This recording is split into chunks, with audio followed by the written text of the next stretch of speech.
क्या हाल है मेरे दोस्त। तो रिलेशनशिप में आजकल एक बहुत बड़ी प्रॉब्लम चलती है। बोलते हैं कि मेरे पार्टनर का इंटरेस्ट कम हो गया, पहले जैसे वो बात नहीं करता, पहले जैसा रिलेशनशिप नहीं रहा, अब उसका इंटरेस्ट पहले से कम हो गया। तो मेरे दोस्त, मेरी बहन, मेरे भाई, आज की इस वीडियो में हम इसी टॉपिक पर करेंगे बात। तो आपके पार्टनर का इंटरेस्ट कम हो गया, वो पहले जैसे बात नहीं करता, पहले जैसे आपको टाइम नहीं देता, पहले जैसे आपको ट्रीट नहीं करता, पहले जैसा रिलेशनशिप में वो बॉन्ड नहीं रहा। तो सबसे पहले आप इस चीज को समझो कि उसका इंटरेस्ट कम होने के रीजन क्या है। किसी चीज को होने से पहले उसके रीजन को समझो। पहला रीजन ये हो सकता है कि शायद उसका इंटरेस्ट इसलिए आपसे कम हुआ हो कि वो किसी और से बात करने लगा हो, आपके हिस्से के टाइम किसी और को देने लगा हो, आपकी इंपॉर्टेंस वो किसी और को देने लगा हो, तब भी इंटरेस्ट कम होने लगता है।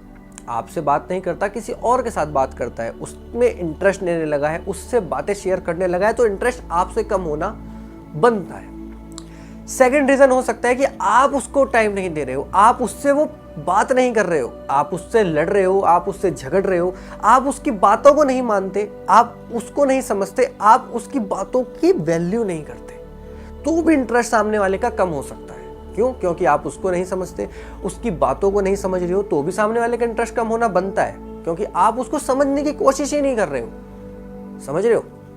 तो अगर देखो, पहले वाला केस है कि वो आपको इसलिए इग्नोर कर रहा है, इसलिए आपको अनदेखा कर रहा है, क्यों? क्योंकि वो किसी और से बात करने लगा है। तो इसमें तो आप, मेरे दोस्त, मेरे भाई, मेरी बहन, कुछ नहीं कर सकते। क्यों? क्योंकि वो आपके हिस्से का टाइम तो किसी और को देने लगा है, किसी और के साथ बात करने लगा है, किसी और को इंपॉर्टेंस देने लगा है। ऐसे में तो आप कुछ भी नहीं कर सकते। अगर आप ट्राई भी करोगे उसे रोकने की, तो आज आप रोक लोगे, लेकिन इन फ्यूचर वो चला जाएगा। क्यों? क्योंकि उसका इंटरेस्ट आप में रहा ही नहीं, उसका इंटरेस्ट आप में है ही नहीं, आपके साथ वो कुछ चीज़ सोच ही नहीं रहा है, बस एक नाम का रिलेशनशिप चला रहा है। तो पहले वाले केस में अगर आप ये सोच के बैठे हो कि मैं उसको ठीक कर लूंगी या ठीक कर लूंगा, तो वो ठीक नहीं होगा। एक छोटे से टाइम के लिए ठीक हो सकता है, स्पैन ऑफ ए टाइम, लेकिन उसके बाद वो वैसे ही हो जाएगा, वो खत्म ही हो जाएगा। अब बात करते हैं दूसरे वाले केस में। अगर वो इग्नोर इसलिए कर रहा है कि आप उसको टाइम नहीं देते, क्योंकि रिलेशनशिप टाइम मांगता है, आप उसकी बातों को नहीं समझते, आप उसकी चीज़ों को नहीं समझते, वो क्या कहना चाहता है, आप दोनों के बीच लड़ाइयाँ होने लगी हैं। ऐसे में आपको करना क्या है? उसकी बातों को समझना है। जिन चीज़ों पर लड़ाई हो रही है उन चीज़ों पर वर्क करना है। हमारी लड़ाई इस टॉपिक पे होती है, इस वजह से होती है, उस वजहों को खत्म करना है। रिलेशनशिप को स्ट्रॉन्ग करना आपके हाथ में है, रिलेशनशिप को खराब करना आपके हाथ में। इस दुनिया में ऐसी, मेरे दोस्त, कोई भी चीज़ नहीं है जो ठीक नहीं की जा सकती या वो सही नहीं की जा सकती। अब आपको नजर आ रहा है कि हमारी लड़ाई एक लड़के की वजह से हो रही है, या फिर हमारी लड़ाई एक थर्ड पर्सन की वजह से हो रही है। ऐसे में आप उस थर्ड पर्सन को अपनी लाइफ से किक आउट कर दो, रिलेशनशिप सही हो जाएगा। समझ रहे हो ना?